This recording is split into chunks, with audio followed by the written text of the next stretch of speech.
Well, we gotta keep on talking about it, okay? It's important, and frankly, a lot of the information coming out is bad. I'm gonna level with you guys. It's bad. Um, so here's just kind of the updates as I've seen it. A couple of days ago, Israel claimed to have surrounded the entirety of Gaza City, claiming success in breaking the Gaza Strip in two, with half the northern half being under their control and the southern half being where everyone has been displaced to, you know, um, effectively ethnically cleansing the northern half of the Gaza Strip. Now, this is deeply worrying because, as many of you know already, the Gaza Strip has been under a communications blackout. All of the internet, all of the power, all of the water, all of the food, and all of the aid had been cut off for a very long time now. Like, all of the infrastructure has been bombed into the dust. Again, and this was as of like a week ago, 42%, almost half of all residential buildings in Gaza had been destroyed. So things are not good right now in the Gaza Strip, especially not in Gaza City, which is where the Al-Shifa Hospital is located, which is the largest hospital in the Gaza Strip. It is necessary for the continuing treatment of wounded people from the bombing. Where do they even expect people to go? Well, Sophie, there have been leaked documents indicating that members of the Israeli government are keen to force Palestinians out of the Gaza Strip entirely through the Rafah crossing and into Egypt. Okay? So it's bad. You know, the goal is explicitly ethnic cleansing. Yes, the goal is either gone forever or dead. They don't much care which. Now, the surrounding of Gaza City is, I mean, it was basically inevitable, right? But it's an indicator that there is going to be a very large attack on Gaza City. And keep in mind, many people did not leave, so there are tens of thousands, perhaps over 100,000 civilians still in Gaza City. Because they know that if they leave the only home that they have ever known, they will not be able to come back. No, Jared solved this. Yeah, what we thought. Where is the chosen one?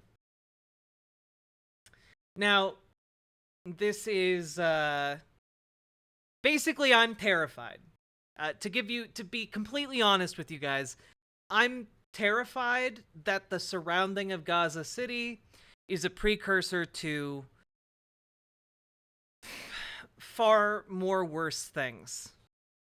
That is what I am worried about. I'm worried about massacres. Especially with the communications blackout. And we know that things are getting even worse for people who are sheltering at the Al-Shifa hospital. Specifically, we know that because here's a news story from today. Israeli forces target solar panels at Gaza's Al-Shifa hospital. So they're basically trying to take out the, I guess this is from yesterday. They're trying to take out basically the main power generation system left to the Al-Shifa hospital. They're surrounding Al-Shifa hospital as we speak. Yeah. And I believe that the Al-Shifa hospital was where the majority of people were turning to shelter from the bombing. Israel has dropped 36 kilotons of ordnance on Gaza since the 9th. Yeah. The yield of the Hiroshima bomb was 26 kilotons. or was 16 kilotons. Yeah, they have been dropping the equivalent of a nuclear bomb on Gaza for sure. Um,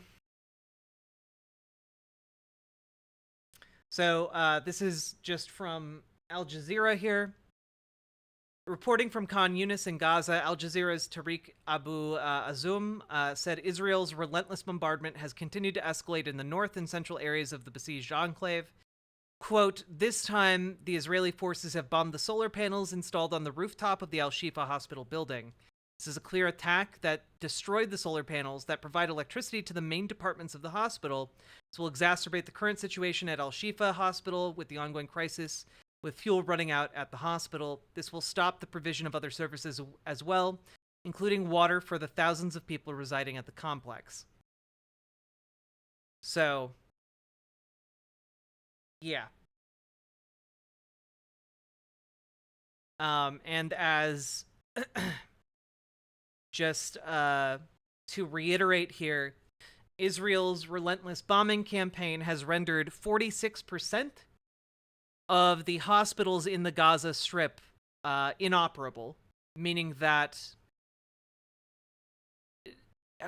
almost half of the hospitals and healthcare facilities in Gaza are not able to function.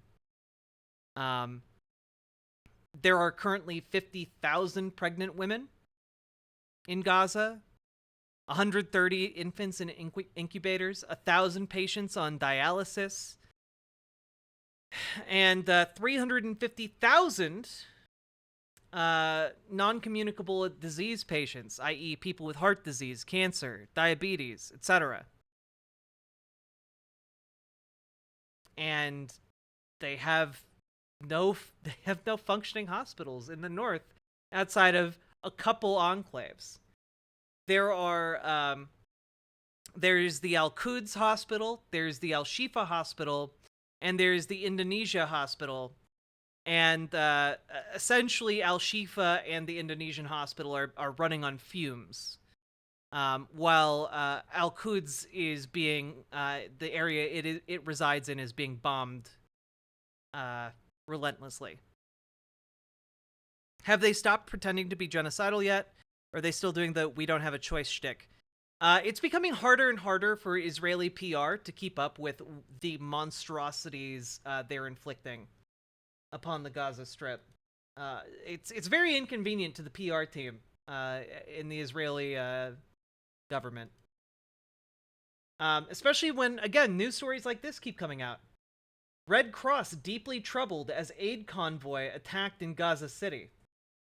Now, one of the reasons we know about this Red Cross attack is because specifically one of the regional leaders of the Red Cross was personally riding in this convoy and personally experienced the attack on the humanitarian aid convoy.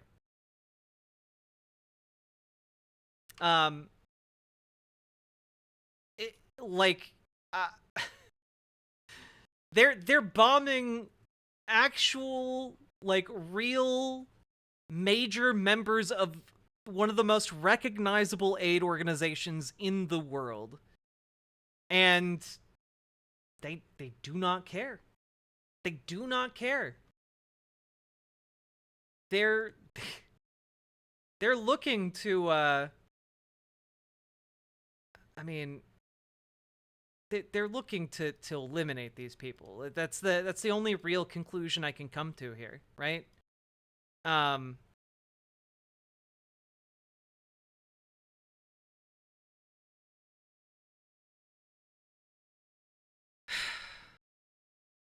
Like I don't know I don't know what else to tell you guys about this particular story here. Our convoy in Gaza came under fire today. Nevertheless, the 5 trucks and the 2 ICRC vehicles managed to reach Al-Shifa Hospital, where we delivered vital medical supplies. Afterward, the convoy accompanied 6 ambulances with critically wounded patients to the Rafah crossing. Like, I mean, these people are absolute heroes. absolute heroes, driving a convoy of aid trucks, ambulances, and such that the Israeli military is bombing. Like, we know that Israeli airstrikes have been targeting healthcare workers and actually getting bombed and continuing on anyway. It's I mean, these people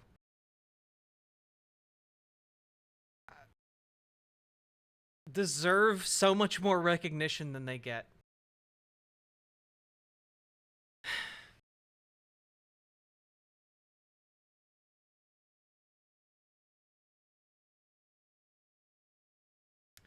And it's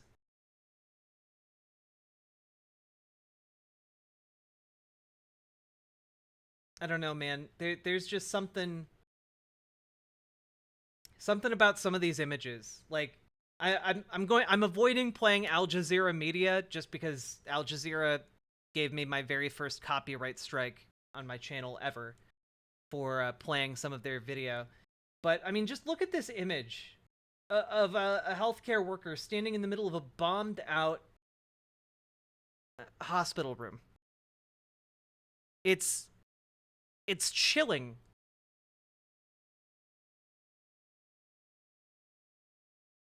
It's absolutely chilling.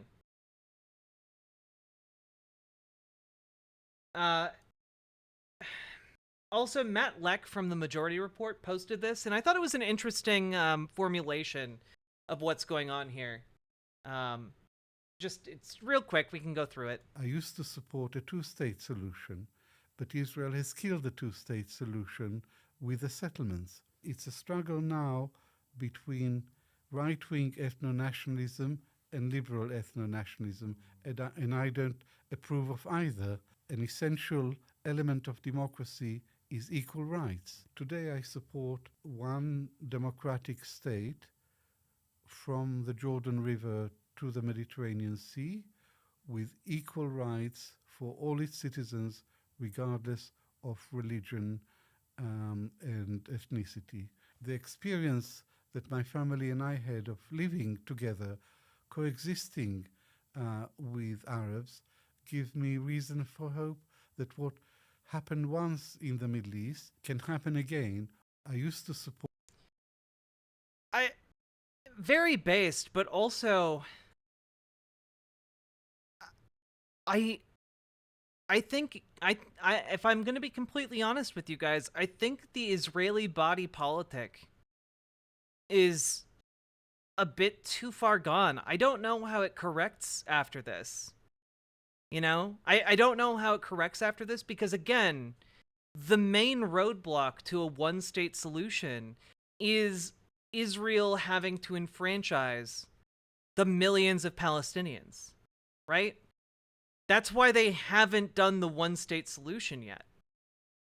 They don't want the enfranchisement, the equal rights that this guy is talking about for Palestinians. The only way it corrects is an internal revolution.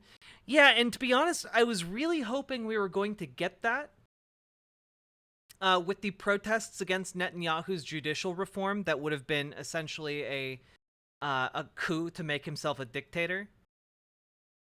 But I think that window of opportunity is gone now.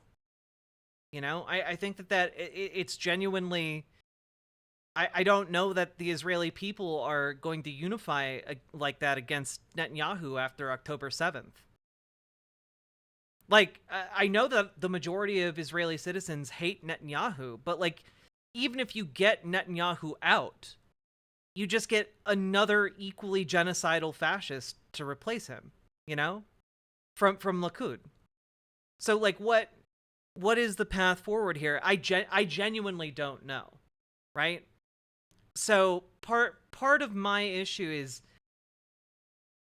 I'm not seeing a way out short of extreme US pressure, you know? Like, obviously the way to heal Israel would be with undermining the reasons for Hamas to exist.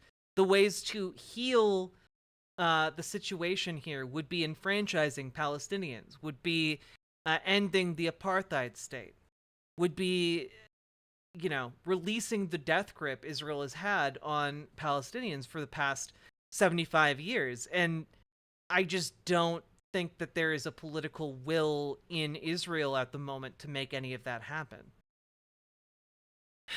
So, I don't know. It does seem that a growing number of Israelis may be beginning to wake up to the fact that Netanyahu and company are fucking things up really badly. I hope so, Ukrainian. I hope so. I'm just hoping that if that moment comes, people don't just focus on Netanyahu, but focus on the whole of Likud. Because the whole of Likud is rotten to its core. It is a fascist organization. And I don't know how, it's also one of the most powerful political parties in Israel. I don't know how you just get rid of it or supplant it, you know? Like the majority of the political power base in Israel are fascist or fascist adjacent. So I just I don't know where they go from here.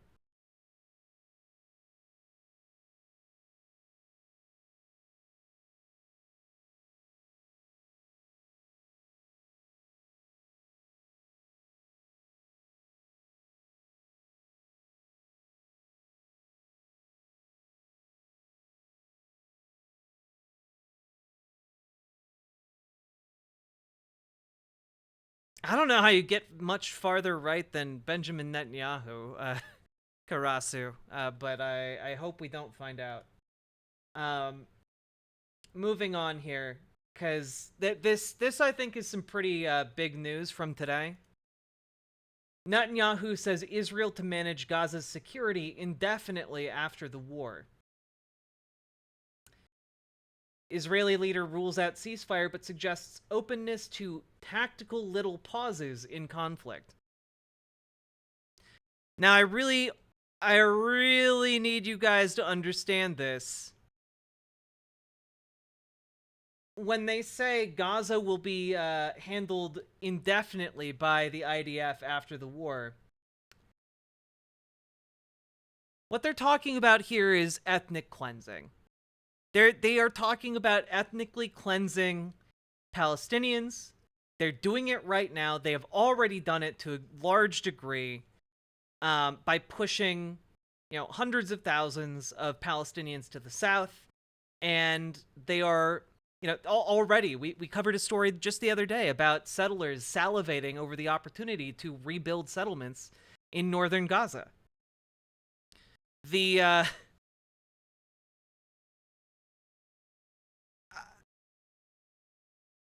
I just they are not planning to just leave after this this invasion. They're leveling the place so it can be rebuilt and monetized by Israelis, not by Palestinians.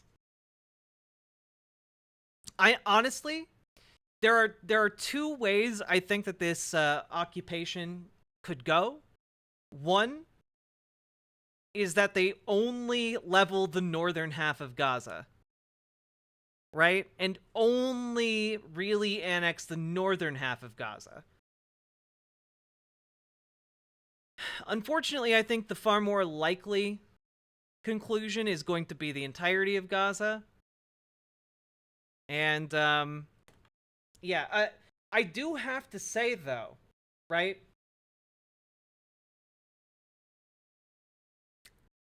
Current Israeli policy and the current diplomatic stance of Benjamin Netanyahu is rapidly burning through the United States' goodwill towards Israel, right? It is... I know that a lot of people have had a fair bit of skepticism, and I think that's warranted towards my statements about the shifting of U.S. Diplomatic position. But honestly, we're now seeing open contradictions between what the United States is saying publicly and what the Israeli government is saying publicly, which is a big deal. Because while Benjamin Netanyahu says that they are going to stay indefinitely, well, the National Security Council spokesperson says U.S. President Joe Biden believes a reoccupation by Israeli forces of Gaza is not the right thing to do. Like, now we've gone from, gentle, like, kind of sideways nudging from the Biden administration to, we went through, like, some kind of, like, implications in the wording that showed disagreement. And now we're seeing just outright disagreement between the Biden administration and the Netanyahu administration. And I think Biden is finding out that Benjamin Netanyahu is not going to listen to the United States without there being tangible consequences. You know? I think also Biden has seen how unpopular his support of Netanyahu and Israeli policy is, especially among younger voters. Yeah, the polling is coming out and it looks terrible for Joe Biden, right? But I think even more importantly, like, Joe Biden cares a lot about his own legacy. And I mean, you're getting news stories every day about how, now the death toll for Palestinians is over 10,000. And like almost half of them are children, and you're getting the photos out of Gaza of like dead babies, and you're getting like insane public facing propaganda from the Israeli State Department talking about how, like, it's time to nuke Gaza. And like, it's just it is actually just insane, and it is untenable for Biden, for his legacy, for his polling numbers, and honestly, I think probably for like whatever shreds of decency he has available to him to like continue to allow this, especially when the evidence continues to mount that Israel is not doing tactical surgical strikes and only hitting Hamas targets. You're having mainstream media interviews between like recognizable like hosts that typically lean slightly right, interviewing like Palestinians who are like, yeah, I've lost 25 members of my family. You're having mainstream news outlets interviewing people, like running stories about families who have lost 46 members of their family in the bombing on Gaza. And like tearfully talking about how their family members were not members of Hamas. You're getting stories out of West Bank where, again, Hamas does not hold power. You're getting stories out of West Bank where settlers are just coming in and killing people or scaring off entire villages to abandon regions of the West Bank where they've lived for hundreds of years. We're getting stories of like IDF troops or settlers like beating and killing and raping Palestinians in the West Bank. Again, there's no Hamas there. And these stories are mounting every day. Every day. And people are actually paying attention. They're actually showing up to Biden's personal events where he's supposed to be talking about agriculture bills or some nonsense and shouting at him for a ceasefire today. They're messing with his steez, chat. And he's realizing this is not just a problem that is going to gently go away.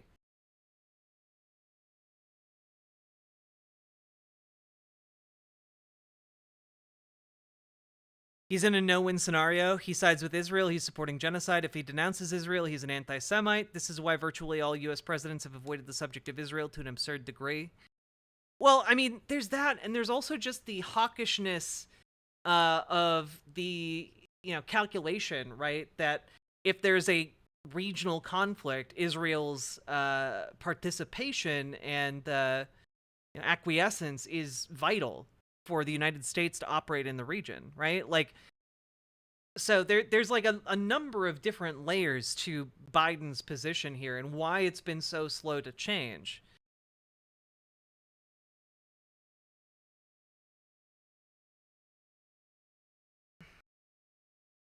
Hey, Doodleburb.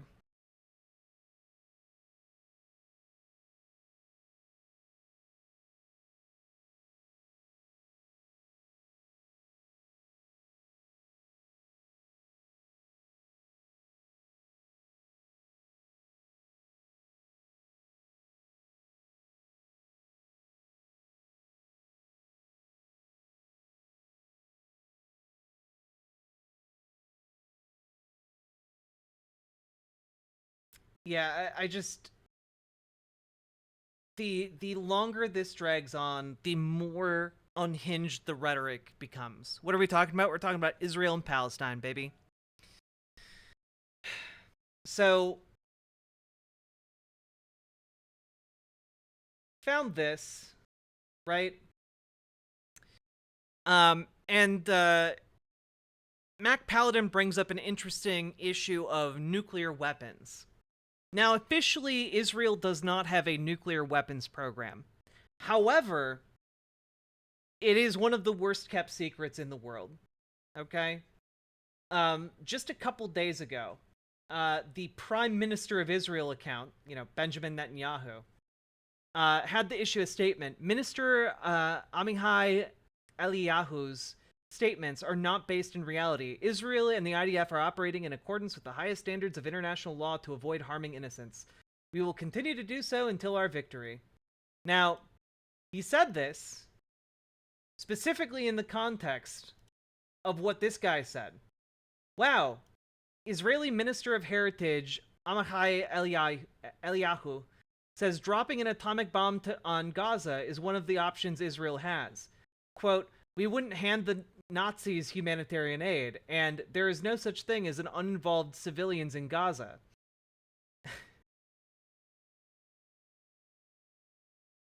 Asked about the fate of the Palestinian population, he says, they can go to Ireland or deserts. The monsters in Gaza should find a solution by themselves. He says the Northern Strip has no right to exist, adding that anyone waving a Palestinian or Hamas flag shouldn't continue living on the face of the earth. Now, yeah. Just as a reminder,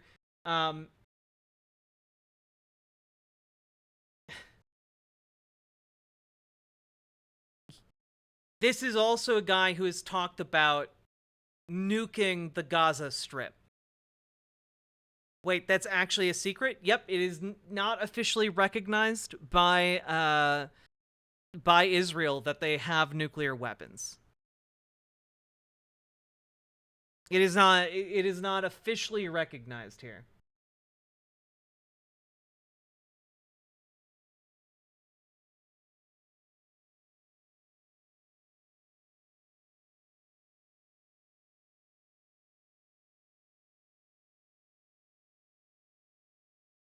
Yeah, he got this guy got suspended for several minutes for publicly acknowledging that Israel had nuclear weapons. Dude, again, what is happening right now in Israel publicly is insane. And frankly, we in the United States need to wrap our heads around the fact that Israeli political leaders currently are thirsty for an infinite amount of blood. They're also willing to bomb all the hostages that they know are in Gaza. They'll sacrifice Israelis as long as they get their genocide. Yes, that is another story we were going to talk about.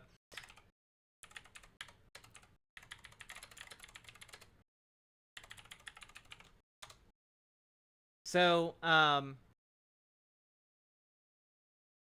now you guys might remember that Israel has been saying multiple times, right? That, oh, well, we'll delay the ground invasion if Hamas agrees to release hostages. We'll agree to a ceasefire if Hamas agrees to release the hostages. They've been saying this over and over and over again, right? It's something we've touched on. And, yet,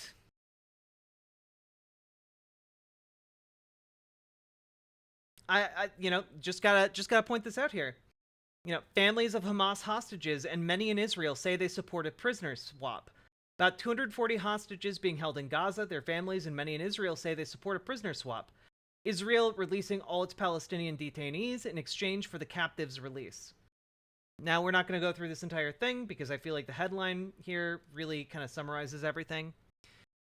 However, it's really undermined when the official position of like the Israeli government is essentially, nah, fuck them. They actually like Hamas offered to release hostages, and Israel said no. Hamas offered to release hostages, and Israel said no.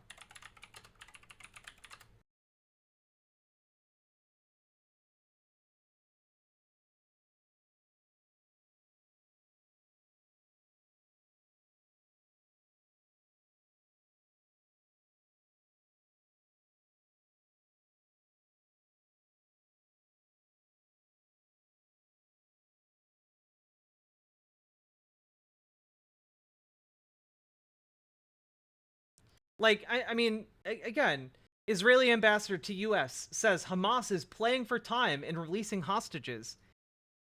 Yeah? And? Let them play for time. Let them play for time by releasing more hostages. That is how you get hostages out, actually.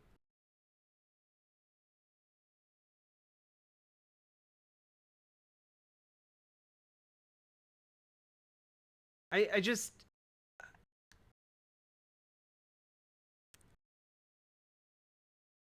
The thirst for blood and vengeance has been absolutely unparalleled.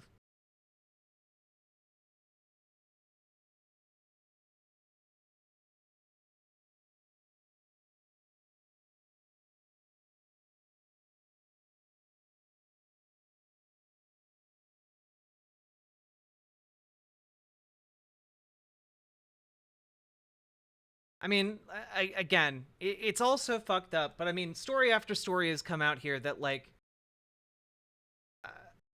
Hamas is saying, we'll release the hostages if you release all the Palestinian prisoners. And the families of the hostages are saying, yeah, release all the Palestinian prisoners. We want the hostages released. And Israel's saying, we want to do everything possible to maintain and make sure that the hostages are released.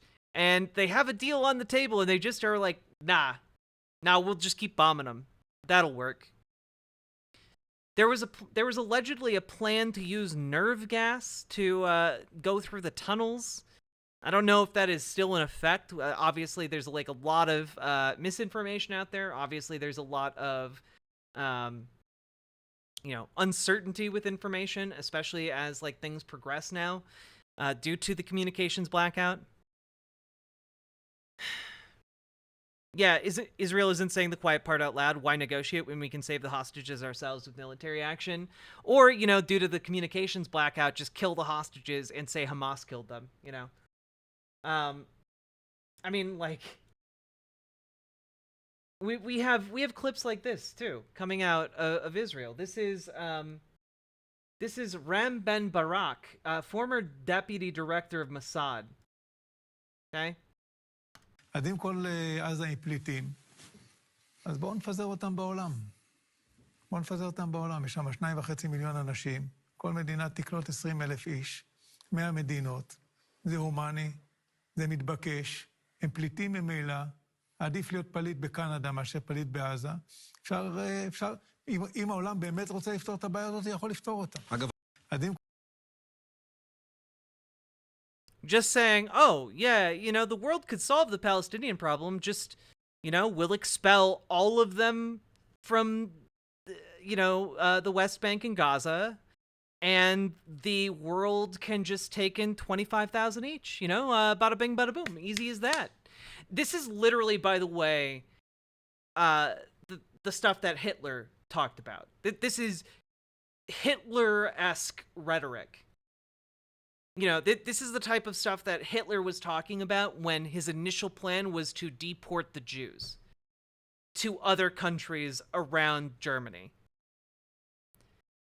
It's an exact parallel.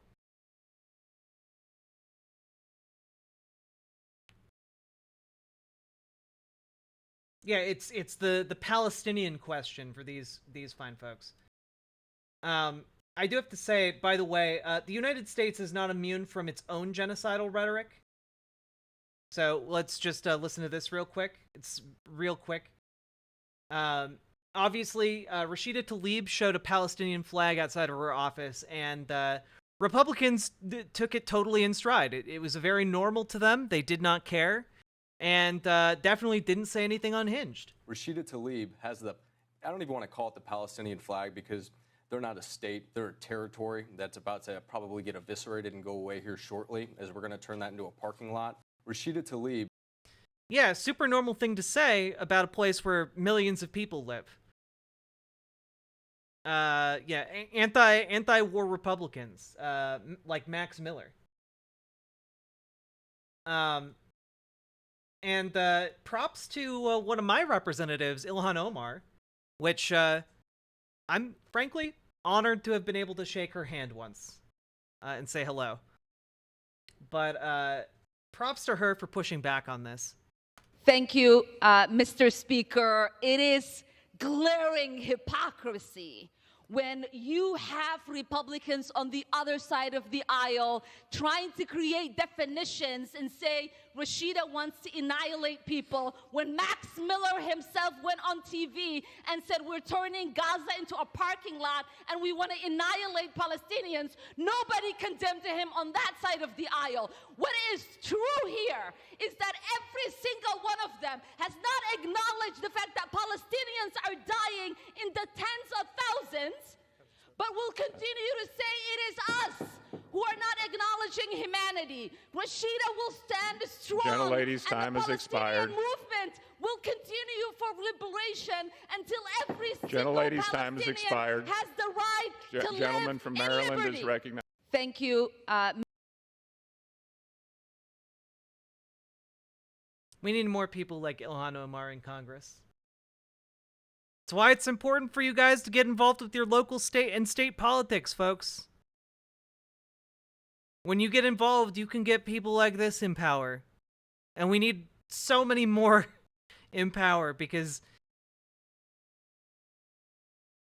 I mean, the amount of people in Congress who are just spouting genocidal rhetoric, it's not just Max Miller, It's not just Max Miller.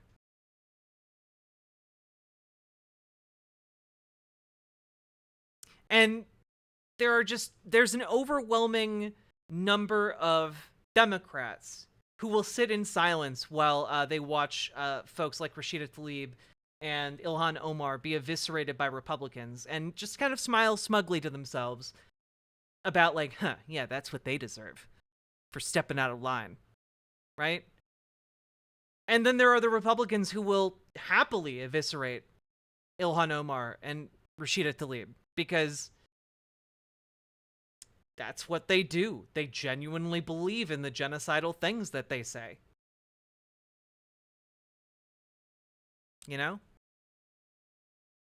But I wanted to show that because it's important to know that, like, their principled stand and their continuing pressure is something that is going to, I'm not even going to say is going to, is having an effect, right? This is what moves Biden. This is what is part of what is changing his stance on this. It is the growing pressure within his base of support. Punky Gal, we'll get there. We'll get there, don't you worry.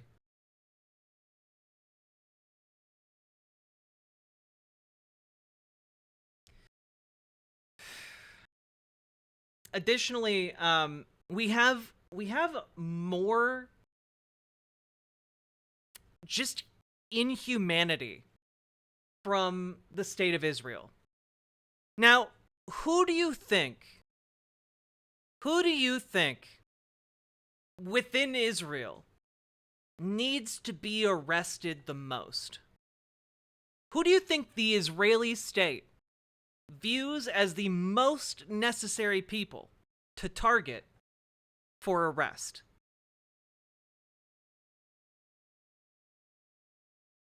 Who do you think? Just throw out some ideas, chat.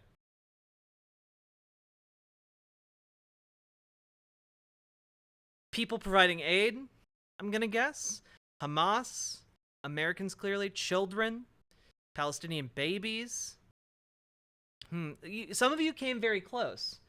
So apparently, the IDF and the Israeli police have been disappearing Palestinians from the Jerusalem hospital.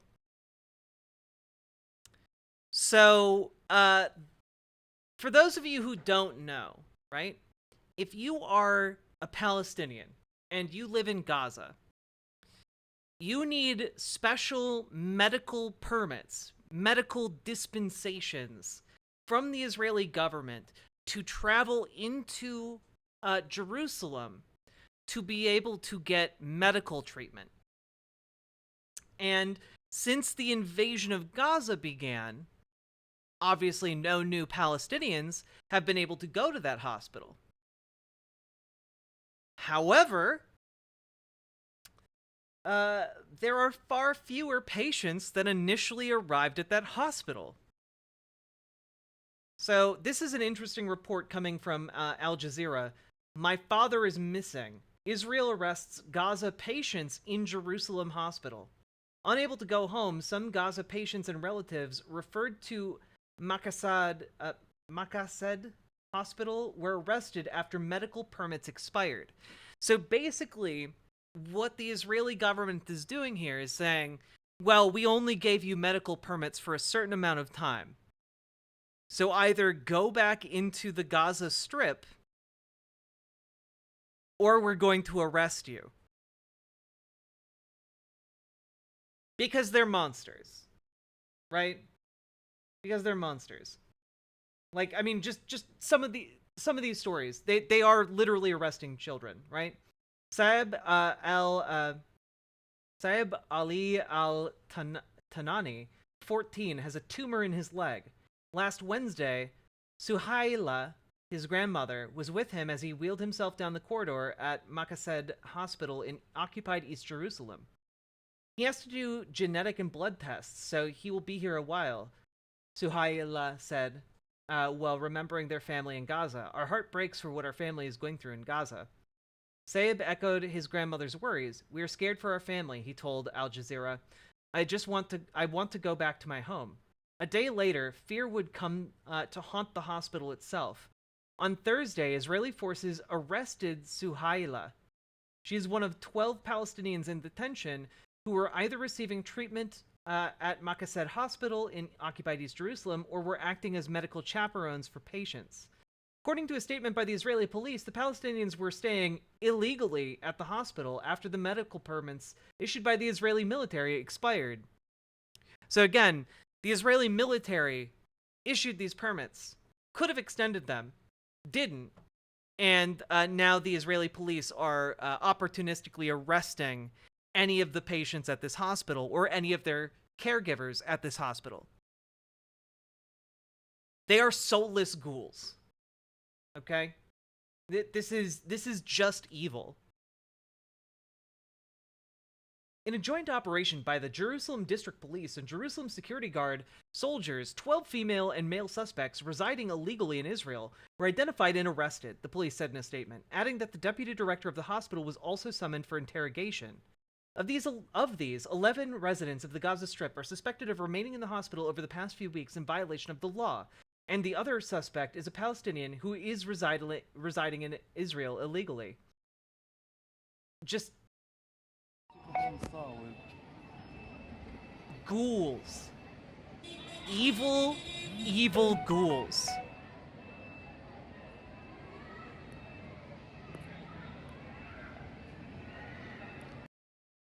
Got nothing better to do, so gotta show up to the hospital to arrest cancer patients. They all came in at once and immediately sealed off the other entrances. They arrested a group of elderly women from the emergency room with the young children they were with. They arrested one of our patient's father and another patient's grandmother. Oh, very interesting here. Kadura Fairs, the head of the Prisoners and Ex-Prisoners Affairs Commission for the Palestinian Authority, told Al Jazeera that the Palestinian Authority did not have any information on those arrested. The occupation authorities did not provide us or the Red Cross with any details about the detainees from Gaza, he said, speaking with the occupied West Bank city of Ramallah. We don't even know where they're being held or what their names are. Again, when I said they black-bagged patients from a hospital, I meant it. Like, it is sickening. This is the action of, like, secret police. This is the action of ethnic cleansing. This is the action of genocide.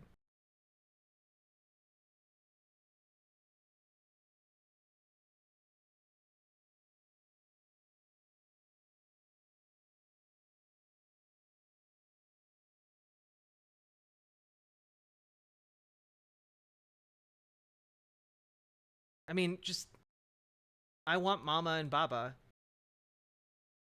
Other patients and their... Sorry. Other patients and their accompanying relatives say they are stuck in limbo, unable to go home and forced to stay at the hospital. Imtaha Al-Farah is with her 9-year-old granddaughter Hala, who underwent a spinal operation on October 7th. We were supposed to go back after a few days, Imtaha said. We can't go back now. We don't know anything. How are we supposed to go back? Hala, who said she wants to be a doctor so she can treat children, has been asking to go home for weeks. I want Mama and Baba, she said.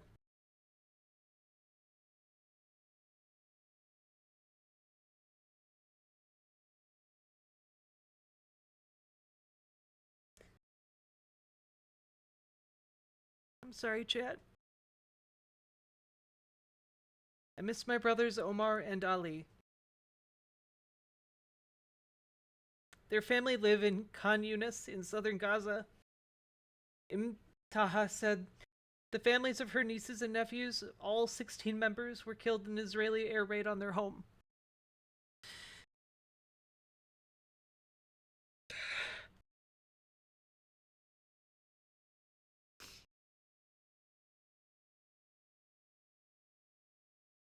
And they're arresting these people, chat.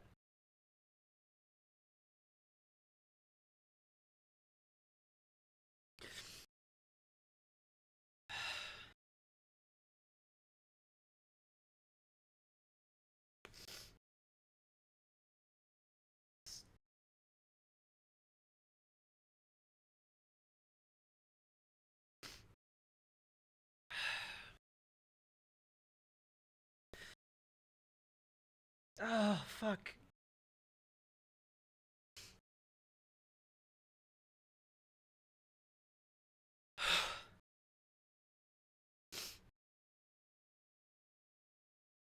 Yeah, no, this is, I'm sorry. I can usually do this, but man, sometimes these poor kids, man.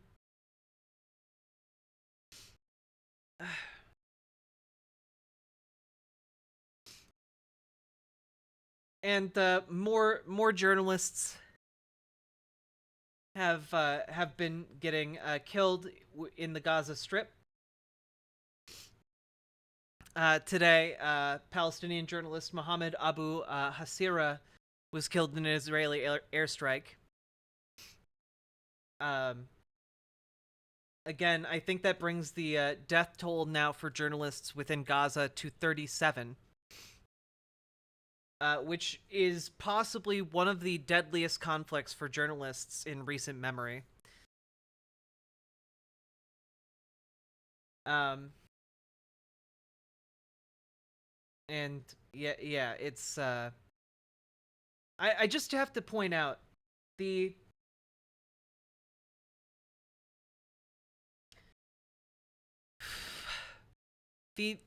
journalists that are putting themselves on the line to report on this conflict are heroes, and the sacrifices that they are making are incalculable, because I really need to emphasize this, chat.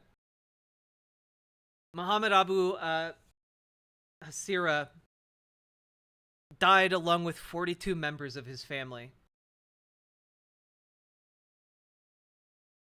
The Israeli military bombed his house.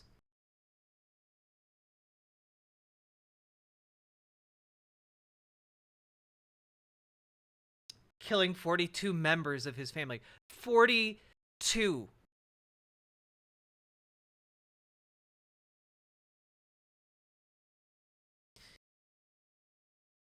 And with more and more stories like this coming out, you know, like,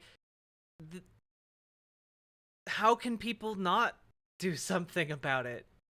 Even if it's just screaming in the streets. Even if it's just screaming at their senators on the phone.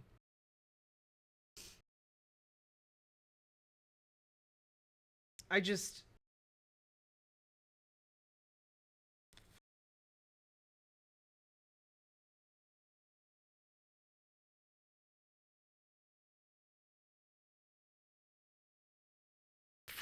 I can't even wrap my head around that, chat. I can't even imagine having 42 members of my family. I can't imagine that many members of my family in a room. You know, like,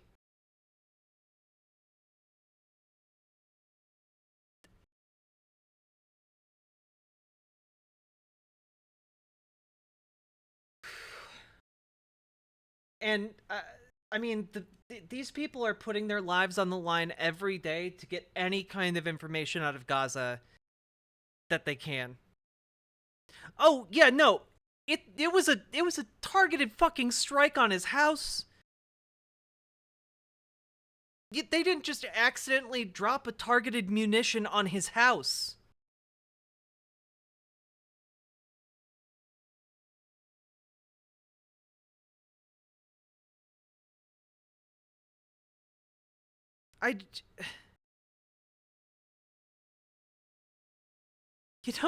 You don't accidentally kill 42 people. That's not an accident.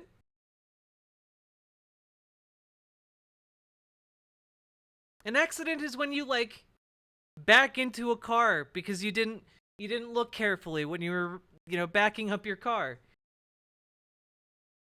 That's an accident.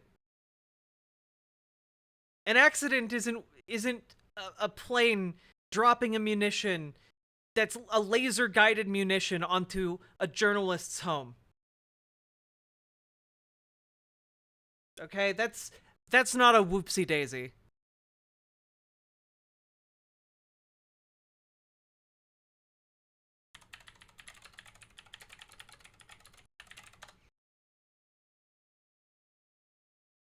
I mean, how Vox and Socks, how is killing press not a war crime?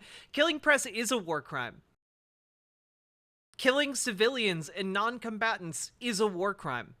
And Israel does it every fucking day during this war.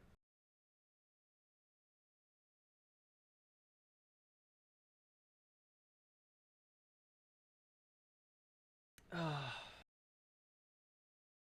mean, like, this is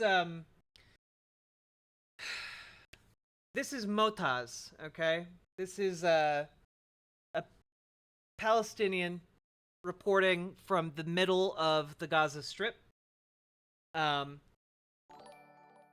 He was going to Thanks for the wonderful early morning company. Hugs all the way from Denmark, less than 3. Fenry, thank you for the $5 dono. I very much appreciate it. This is Motaz reporting from the middle area of the Gaza Strip. He was going to go buy water for his grandmother, and this happened. I just was going to get water to my grandma, and I was right near her house there.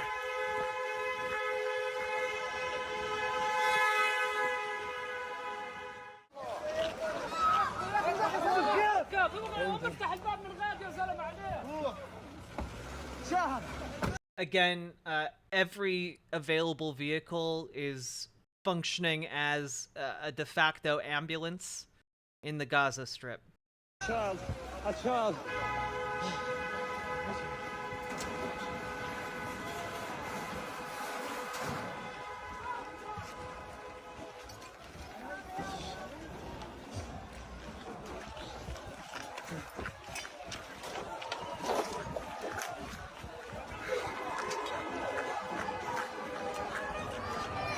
تبي غصة كذا هاي في طفل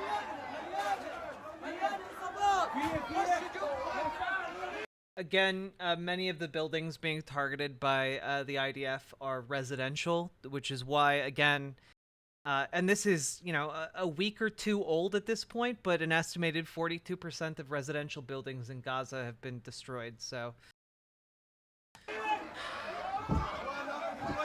Oh, not just Benjamin Netanyahu should absolutely be tried in The Hague, but every single member of his administration should be as well. Every member of the leadership of Likud.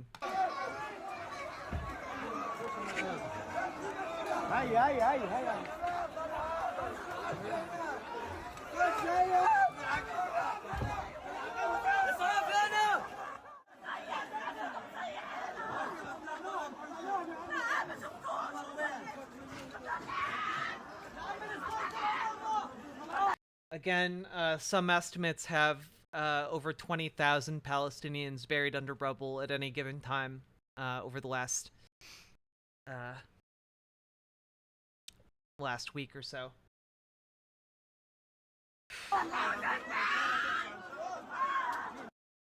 Yeah.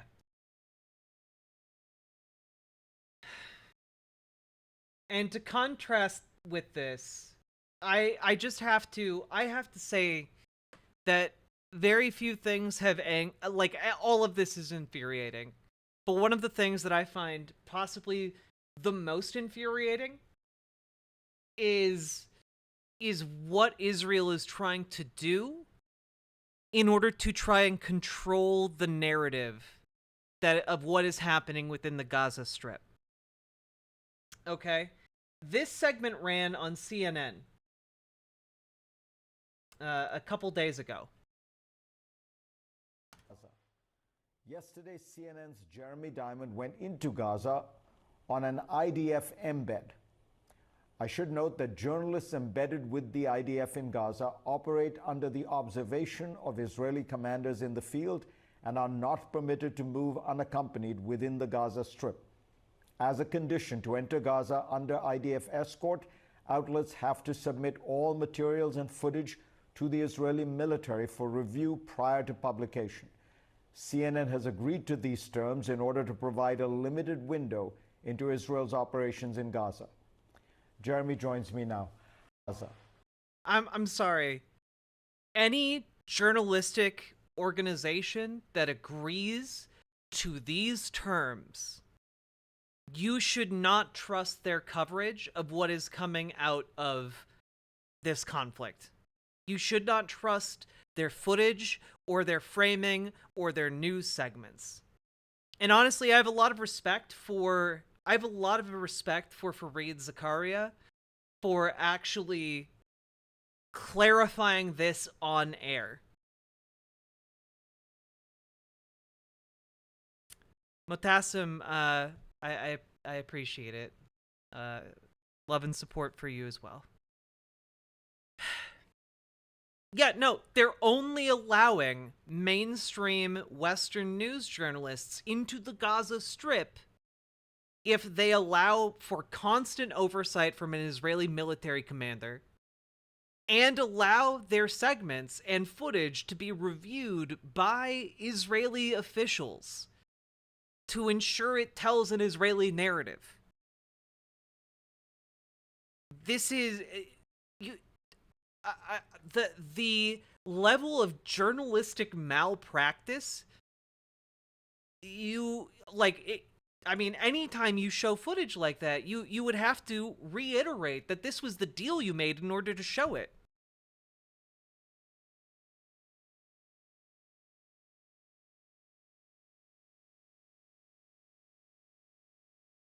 Oh, my rear end. We'll be watching that soon. Don't you worry. We have a lot of content on this. I respect the notion that it's a war. I mean, I agree. A war is a fight between two equal powers, or even comparably equal powers, you know? Hamas has like what, 10,000, 20,000 troops max? The IDF has 500,000, and they aren't interested in actually fighting only combatants. They're interested in killing everyone in the Gaza Strip, and that is reinforced every day when they indiscriminately bomb the Gaza Strip. This is ethnic cleansing and genocide, with the pretext being war. I mean, like, frankly, so I don't think I mentioned this. There have been so many things coming out. I think I forgot to mention this in my last coverage on Gaza, but a group of Israeli doctors essentially released a statement saying that it was okay for the IDF to bomb hospitals in the Gaza Strip. I don't know how many of you guys saw this, but it's absolutely unconscionable.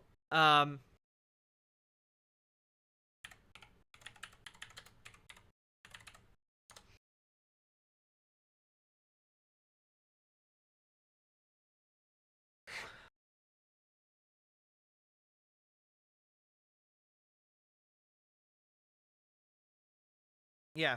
Here's the letter written by these doctors, okay? And this is real. This is from Mondo Weiss. All right? Here's the letter. We, the undersigned doctors who work in the healthcare system responsibly and professionally, hereby urge the moment that murderous terrorist organizations built murder and terrorism headquarters as an integral part of hospitals, they turned the hospitals into legitimate targets by their own hands. For years, the citizens of Israel have suffered murderous terror, while the head of the snake and the head murderers enjoy complete shelter and protection as they built terror headquarters within the hospitals, understanding that no harm would come to them. After the Simchat Torah October 7th massacre, the many murdered and kidnapped, and the hair-raising atrocities, which we have no room here to detail and write, there is complete agreement in the Israeli security forces that the terror organization Hamas should be eradicated to dust, which is worse than ISIS. This is the same terror organization that isn't above cruel murder and unprecedented atrocities towards men, women, and children. Therefore, any place where its men hide and or is used for terrorist activity is a legitimate target for annihilation, including hospitals. Whoever mixes hospitals with terrorism must understand that he has no safe place and cannot seek refuge in hospitals in order to produce terror and enjoy protection. Ambulances that are evacuating patients to the south in order to be treated elsewhere are at their disposal. No more, the residents of Gaza who saw fit to turn the hospitals into terrorist nests in an attempt to take advantage of Western morality are the ones who brought their annihilation upon themselves. Terrorism must be eliminated everywhere and in any way. Attacking terrorist headquarters located inside of a hospital is the right of the IDF, Israeli army, and its duty. It is unthinkable that the citizens of Israel are abandoned and arch murderers are protected only because they are hiding in hospitals. After the IDF repeatedly warned the hospitals to stop the cynical use made of them for terrorism, and after all citizens were asked to evacuate the area in light of the presence of terrorists, there's an obligation to destroy the wasp nests and the hospitals they use to shelter them. The sooner, the better. We, the undersigned. And again, a bunch of doctors here. Yeah, Dr. Tal Nir, Dr. Audrey Azran, Dr. Shlomi Ben Nun, Dr. Hannah Katan, Dr. Ori Atias, Dr. Hannah Kremer, Dr. Yeruham Preiner, Dr. Karmit Almag, Dr. Menua Vilk.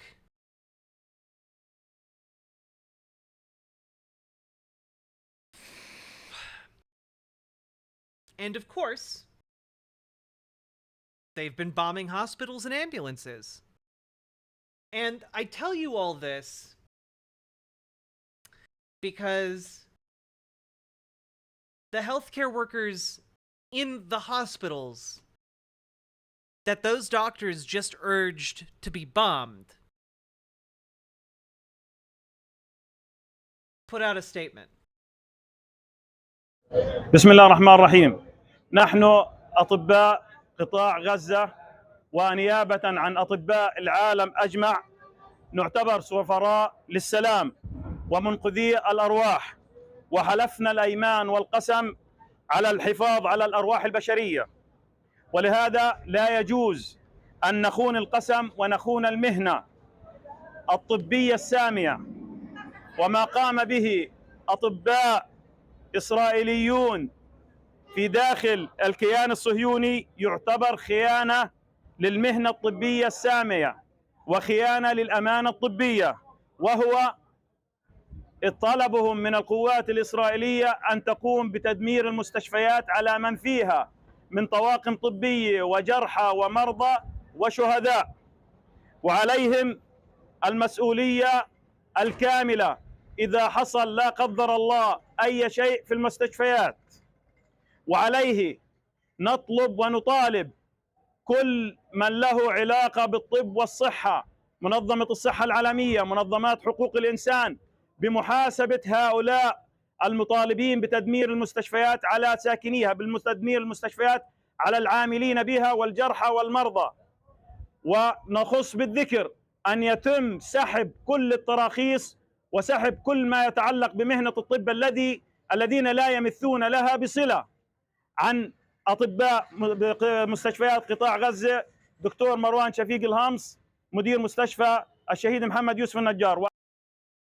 So, to translate at least some of that, we as doctors are ambassadors of peace. We save lives. Israeli doctors who signed a letter promoting bombings of hospitals with patients inside have committed a betrayal to their noble profession and bear responsibility.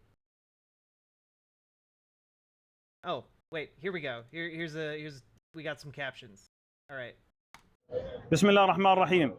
نحن أطباء قطاع غزة ونيابة عن أطباء العالم أجمع نعتبر سفراء للسلام ومنقذي بسم الله الرحمن الرحيم. أجمع نعتبر سفراء للسلام ومنقذي الأرواح، وحلفنا الأيمان والقسم على الحفاظ على الأرواح البشرية، ولهذا لا يجوز أن نخون القسم ونخون المهنة الطبية السامية.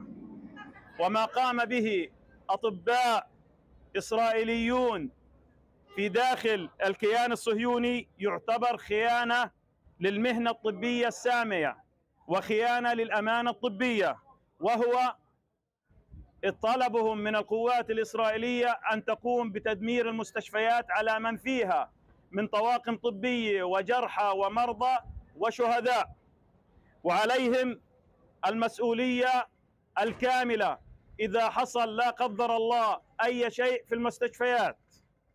وعليه نطلب ونطالب كل من له علاقة بالطب والصحة، منظمة الصحة العالمية، منظمات حقوق الإنسان، بمحاسبة هؤلاء المطالبين بتدمير المستشفيات على ساكنيها، بتدمير المستشفيات على العاملين بها والجرحى والمرضى. ونخص بالذكر أن يتم سحب كل التراخيص وسحب كل ما يتعلق بمهنة الطب الذين لا يمثون لها بصلة عن أطباء مستشفيات قطاع غزة. دكتور مروان شفيق الهمص مدير مستشفى الشهيد محمد يوسف النجار.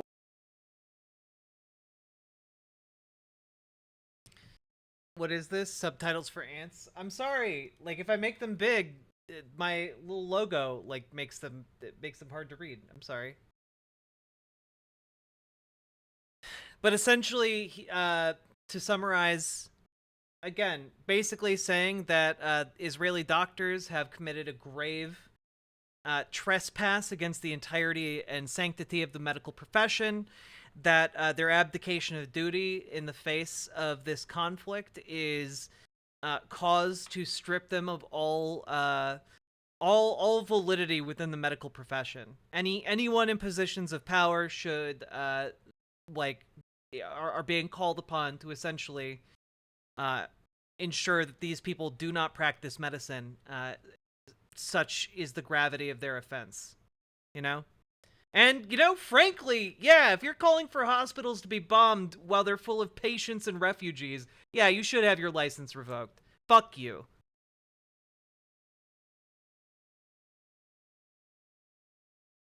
And similarly here,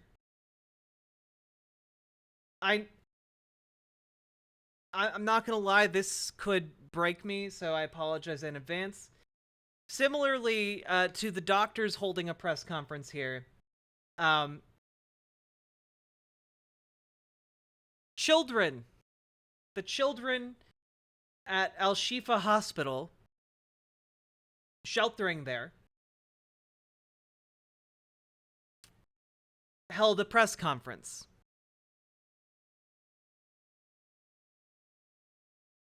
And no, I'm not kidding. Since the 7th of October, we face extermination, killing, bombing falling over our heads. All of this of front of the world. They lie to the world that they kill the parties, but they kill the people of Gaza, their dreams and their future. Kids of Gaza run out of death once and once. We come to Al-Shifa hospital to keep us from bombing. We suddenly run out of death more after bombing the hospital. The occupation is starving us. We don't find water, food, and we drink from the unusable water. We come now to shout and invite you to protect us. We want to live, we want peace, we want to judge the killers of children. We want medicine, food, and education. And we want to live as the other children live.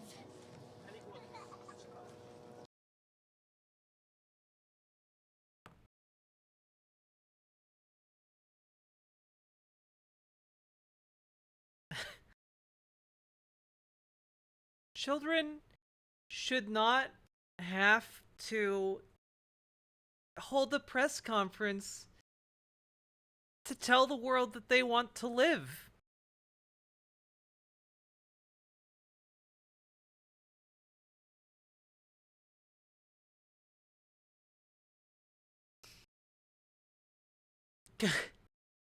Yeah, they shouldn't have to beg for their lives on the internet. Because that's primarily where stuff like this is being broadcast. They shouldn't have to put out statements saying, please do not bomb us. Like, I gotta be completely honest with you, Erica. Even if Hamas, like, put this together themselves in order to, like, you know, do like a PR campaign, it's a PR campaign with a valid point. These children should not have to beg for their lives on the internet. Because we know, and we've seen footage, and we've seen story after story after story come out of the IDF bombing these hospitals, bombing these children, while they're sitting in their homes, or arresting their grandmothers and family. Like, this...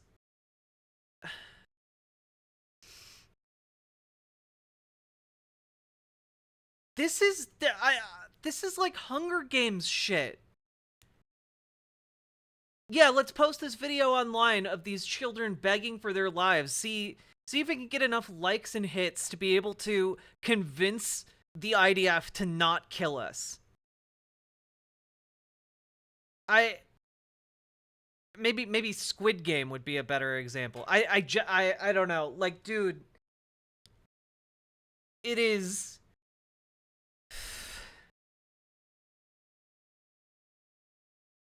They just want to live.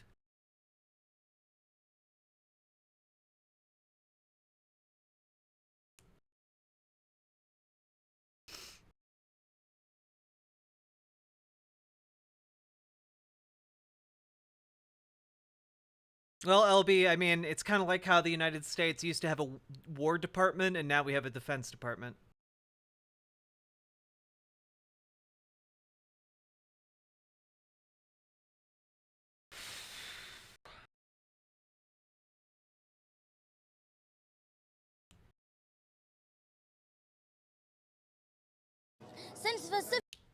I can't.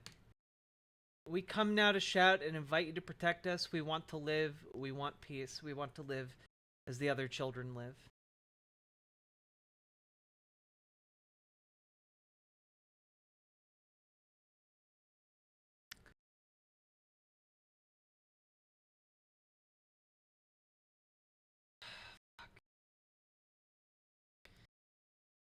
All right. On that note, here is the statement from Rashida Tlaib. Given on the floor of Congress and during Congress's official attempt to censor her for being vocally in support of Palestinians. This is what she's being fucking censored for. I can't believe I have to say this, but Palestinian people are not disposable.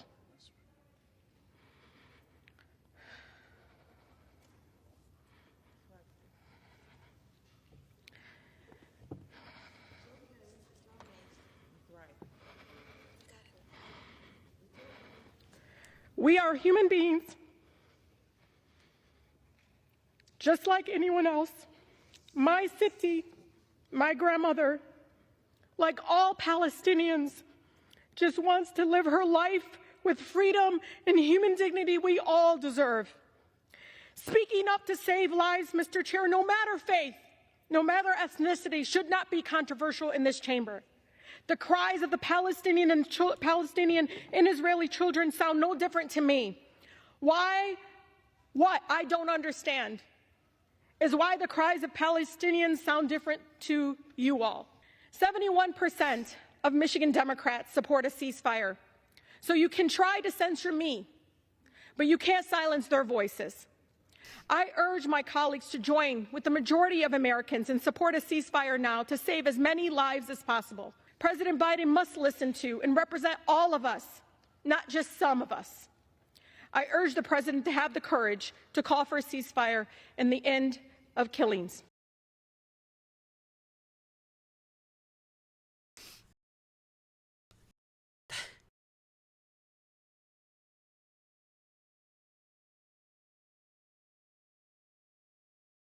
I don't know why the sound of Palestinian children and the sound of Israeli children sounds so different to so many people here, and it's an excellent point made by Rashida Tlaib. That's it?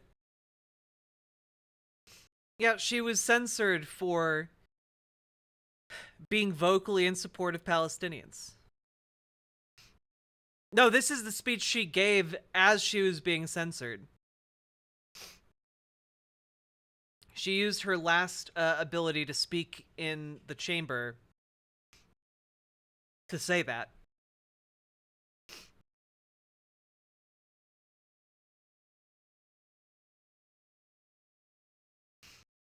Yeah, seeing Ilhan Omar stand in solidarity.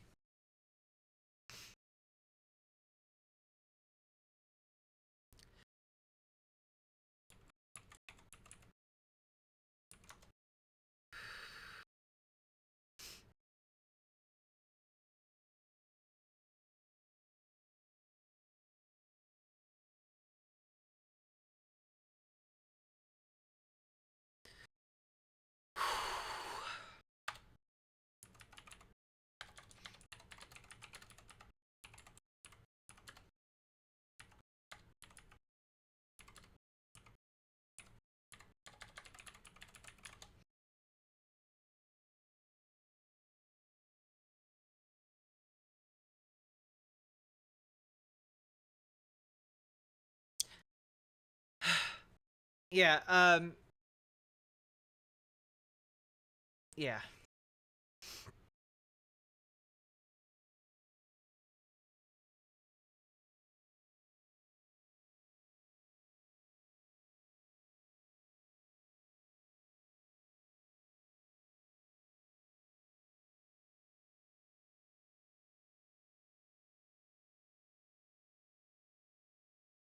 How long does a censure last for the rest of the term? My understanding is that censure is essentially like a motion by the body that's kind of like a warning shot, meaning if you don't shut the f up, shut the hell up, we're going to expel you from Congress. So it's like one step away from throwing you out of Congress. So she can still speak, but it's basically the most severe form of condemnation the congressional body has, short of expelling someone from Congress itself. Yeah, and basically,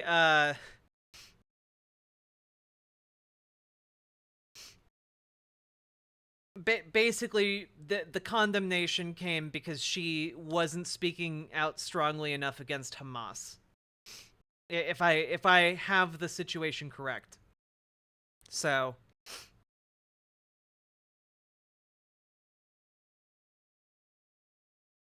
she focused on yeah. And to be clear, by the way, only 26 people have ever been censored in the history of Congress. So it's yeah.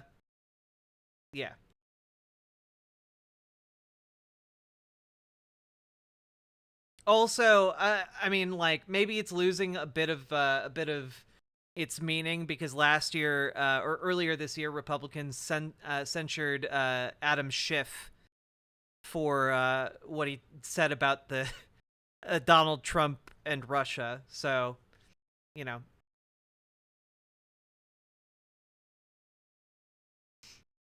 You know, being rude about Donald Trump and his ties to Russia and, you know, apparently having choice words for the genocidal actions of the Israeli state are on par with something like Representative Paul Gosar tweeting out a video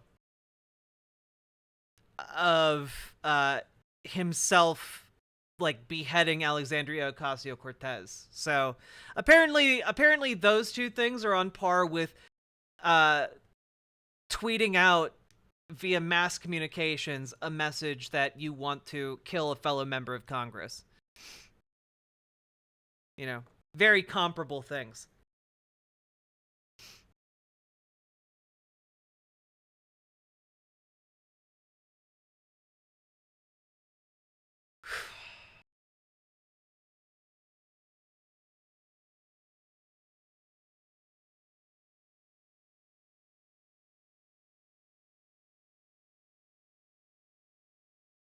Okay.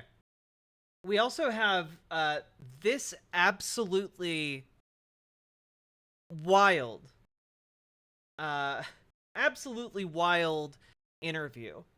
So, one of the people who was able to get out of Gaza thanks to the you know, partial humanitarian aid corridor is an American nurse. That nurse was brought onto CNN, and I mean, it's only a minute and a half, but it's powerful stuff, and I'm actually really surprised that CNN allowed it to be aired. So let's take a look at it, okay? Would you go back to Gaza? In a heartbeat. In an absolute heartbeat. My heart is in Gaza. It will stay in Gaza. The Palestinian people that I worked with, both our national staff in the office as well as my staff at Indonesia Hospital, were some of the most incredible people I've ever met in my life.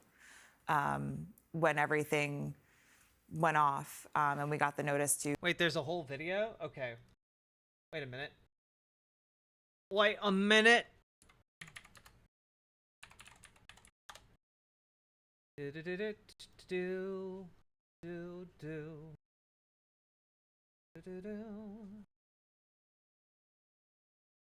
here. The aftermath of a strike in the al-Shati refugee camp in Gaza. According to journalists working for CNN, the attack came during intense Israeli bombing Sunday night. The IDF has not commented on the incident. United Nations officials today said 70% of people in the Gaza Strip are displaced, many living in conditions a statement called, quote, inhumane. The Secretary General said that Gaza is becoming a, quote, graveyard for children. Israel's ambassador to the UN lashed out at the comments, called for the Secretary General's resignation. Emily Callahan is a nurse, activity manager for Doctors Without Borders, MSF. She was evacuated last Wednesday and arrived back in the U.S. just over the weekend. First of all, how does it feel to be out? A lot of people keep asking me that, and I really don't have a good answer. I obviously have a sense of relief that I'm home and I'm with my family and feel safe for the first time in 26 days. And I'm having a really hard time finding any joy in any of it because me being safe is the result of having to leave people behind. People watching this have seen images from Gaza. They've seen the hospital images. They've seen the horror of children dead, day after day after day after day. I mean, they've seen all the images. But to actually be there and to experience it, you're experiencing all these things which a camera can never capture. So could you just talk a little bit about when you close your eyes at night, what is it you think about now? I think the answer to that question, I'll start at KYTC, which was, we were relocated about 5 times over the course of 26 days due to security concerns. And one of the places we wound up was the Khan Yunis training center. We call it KYTC. That's when people had evacuated to the south, so you were in the south of Gaza at that point. Yes, when we went to below Wadi Gaza line. And by the time we left there were 35,000 internally displaced people living alongside us. There were children with just massive burns down their faces, down their necks, all over their limbs. And because the hospitals are so overwhelmed, they are being discharged immediately after. And they're being discharged to these camps with no access to running water. There's 50,000 people at that camp now and 4 toilets. They're given 2 hours of water every 12 hours. There's 4 toilets for 50,000 people. Yes. And that's where we were living too. And they have these fresh, open burns and wounds and partial amputations that are just walking around these conditions. And parents are bringing their children to us going, please, can you help? Please, can you help? And we have no supplies. When in situations where there are tens of thousands of people and it is a war and people can't feed their kids, things get strange very fast and things get tough very, very fast and people turn on each other. You saw that up close. At KYTC, the reason we had to leave was because we were starting to be harassed. Desperate people who are losing loved ones right and left are angry. And they would point at me and scream American walking past. And at that point, we had no idea what was coming in the next few days. And they would yell things in Hebrew to see if we were Israeli. They accused our national staff of either being traitors or said, you're pretending to be Arab. We know that you're just pretending to be Arab. Stop lying to us. And our staff had to defend themselves. And we said to them over and over again, you don't have to stay. We understand if you want to leave us. And they said, you are family too, and we're not going anywhere. Your staff, the Palestinians who worked for MSF or Doctors Without Borders, were concerned about your safety. We would have died within a week without them. They are the only reason we are alive. It's incredible that this took so long to get Americans, sick people, start to move through that Rafah border crossing. It's inexplicable. And we were... It's not inexplicable, Anderson. It's very explicit. It's very explicable. if you actually know like the history of the region, you know why Egypt is reluctant. You also know that like if you understand anything about the dynamics of this situation, that if Egypt were to allow all refugees to enter northern Egypt, Israel would intensify all of the conflict across all of Gaza and try to force all Palestinians into Egypt.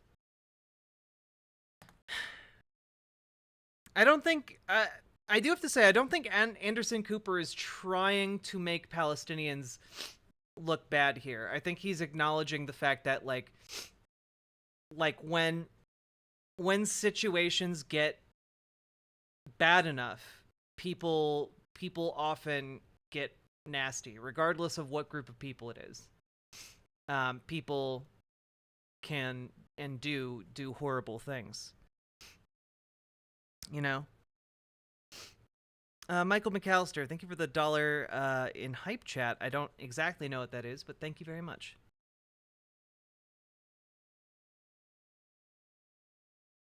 Yeah. Desperate. We did a calorie count at one. Not that Anderson Cooper is good, mind you. Just I don't know that he's trying to be openly malicious here. Point based on our supplies, and figured out that if all of us, there's 50 people with us living in a parking lot now, only ate 700 calories a day. If that's all we had 2 days of food left, and that's it. And our national staff took off. We had no cell service at that point, so we had no idea what had happened to them. There's bombs going off all around us because there's no safe place in Gaza. Even getting through that Rafah border crossing, what was that like? They didn't leave our side for a second. The national staff? The national because staff. They feared for your safety, even at the border crossing. They made sure they were standing between us and desperate people. They made sure that they were talking to every official that they could find, trying to push us through, trying to get us on the bus, trying to get us out. And we're standing there and we're watching these incredible men who have sacrificed everything for us, who have sacrificed time with their families, their own physical safety, their own water supply they were giving to us. And we're watching them fight to get us across the border, knowing that we were not bringing them with us. And they didn't waver. Ibrahim was right in the front with our passports, fighting so hard to get us on. And we get to Arish that night and find out his parents are dead. They were losing family members and friends. You said if it wasn't for your national staff, you think you would have been killed by people who were just desperate. We either would have starved to death or run out of water. They were the ones that negotiated all of that. Gaza's a small city, so everyone knows everyone, and they would call in favors and call their friends and say, who do you know that has food? Who do you know that's open? Where can we get this? And they would drive all over the place to find water. And when we ran out of bottled water in Gaza, they were the ones that were able to figure out that the water truck was coming here at these times, and oh, I know this guy has a grocery store and they still have power sometimes. I think I can probably get something from them. Like when I say we would have starved to death without them, I'm not exaggerating. Exactly, Karasu. Like, if you push 2 million people into the middle of the desert in northern Egypt, there is no logistical infrastructure to keep them alive right now on the Egyptian side. Like, it's very likely many of them would die. And in the moments of absolute desperation of civilians, they were steadfast and calm and just talked to them and said, these people are also in the same boat that you are. They have no supplies. They also have no food and water. They are also sleeping outside on the concrete, and did it in such a beautiful way that they were able to talk them down with love and kindness. There was no violence in their heart, and it calmed everyone around them down as well. Would you go back to Gaza? In a heartbeat. In an absolute heartbeat. My heart is in Gaza. It will stay in Gaza. The Palestinian people that I worked with, both our national staff in the office as well as my staff at Indonesia Hospital, were some of the most incredible people I've ever met in my life. When everything went off and we got the notice to move south of Wadi Gaza, I was texting my nurses at Indonesia Hospital, and I said, we lost a nurse weekend one. He was killed when the ambulance outside the hospital was blown up. And I was texting them. I mean, again, Israel bombs ambulances. They bomb healthcare workers. As far as I'm concerned, every single healthcare worker within the Gaza Strip is a goddamn hero. When we got the evacuation orders and I said, did any of you move south? Did any of you get out? Like, are any of you coming down this way? And the only answer I got was, this is our community. This is our family. These are our friends. If they're going to kill us, we're going to die saving as many people as we can. And I said, if I can ever have an ounce of the heart that you have, I will die a happy person. They were incredible. I would like to send out a reminder that there are civilians seeking shelter there and that my doctors and nurses didn't leave out of loyalty to their community. And I know that there is an idea being pushed right now that anyone that stayed behind is going to be considered some kind of a threat. And I want to remind people that the people that stayed behind are heroes. The people that stayed behind are they know they're going to die, and they're choosing to stay behind anyway. You're talking about doctors, nurses in the hospital. I wake up every morning and I send out a text message and I ask, are you alive? And every night before I go to sleep, I send another message and says, are you alive? Well, Kelly, thank you so much for your time. Thank you. This is democracy. God.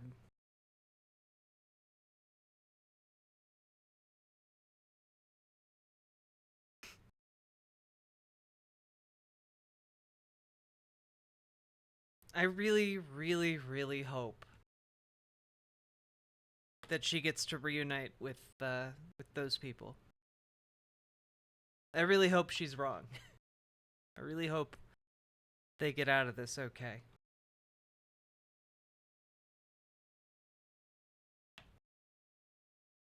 LB, you asked, do I think Joe Biden will call for a ceasefire? I know that Joe Biden has already called publicly for a pause, which would effectively be a ceasefire. That's what a pause is. He hasn't used the actual term ceasefire, but, you know, I don't know if he will in the near future. But again, I think what we've seen so far is that we've seen an evolution up to today of the United States expressing lockstep support for Israel that is unwavering, to essentially an open disagreement about the war in Gaza, which is what we saw today, which is Benjamin Netanyahu putting out a statement saying Israel is going to occupy Gaza when this is all over. And Joe Biden's State Department responding, you should not occupy Gaza.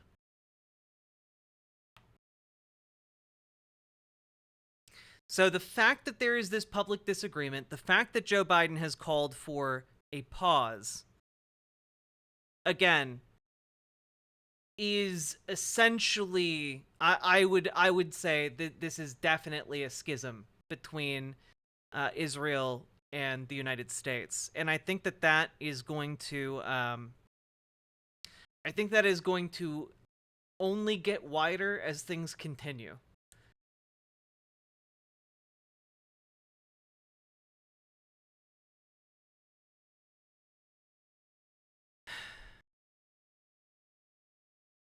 Public disagreement featuring 2 aircraft carriers.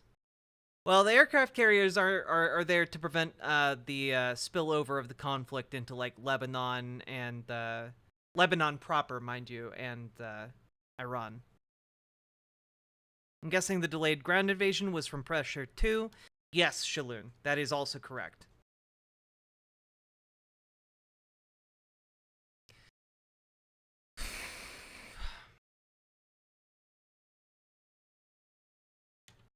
Still, they're rather intimidating.